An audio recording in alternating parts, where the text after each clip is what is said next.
As a housewife आपण घरामधील सगळं काही काम किती व्यवस्थित करतो, सगळ्यांची मनं सांभाळतो, सगळ्यांना काय हवं नको, काय कुणाला आवडतं त्यानुसार आपण सगळ्यांसाठी बनवतो आणि त्या सगळ्यांमध्ये आपण आपलं स्वतःचं करिअर, आपलं स्वतःचं काही ड्रीम होतं, एम होतं, हे सगळं विसरून जातो.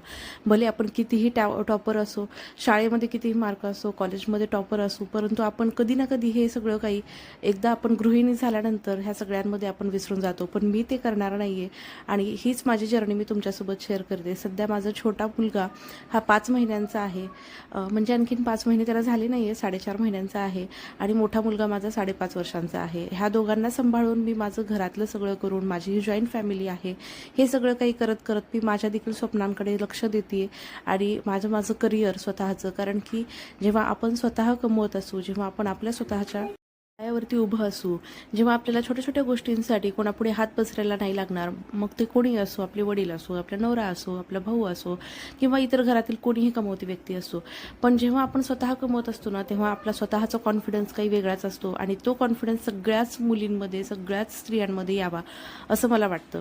तर मी आत्ता माझी सगळी जी जर्नी आहे तुमच्यासोबत ह्या ब्लॉग्स थ्रू किंवा यूट्यूब थ्रू शेअर करणार आहे.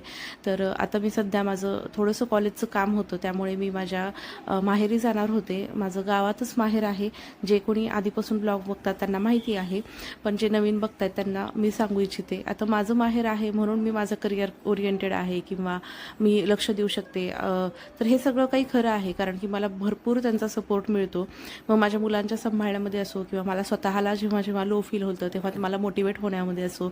पण एक सांगू का, जेव्हा आपण आपलं स्वप्न साकार करण्यासाठी स्वप्न बघत असतो ना, तेव्हा आपल्याला कुठून ना कुठून मार्ग हा नक्कीच मिळत असतो. हा माझा छोटा मुलगा.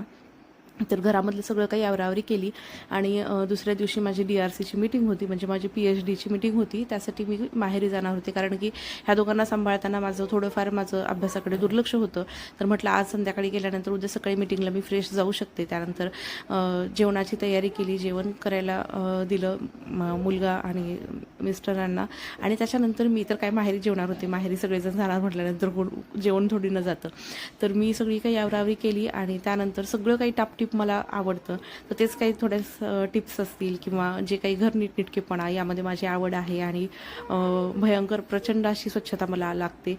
तर तेच सगळ्या काही गोष्टी जागच्या जागी ठेवून मी सगळं काही आवरावरी करून माहेरी निघाली होती. पुढच्या ब्लॉगमध्ये भेटूया, तोपर्यंत बाय.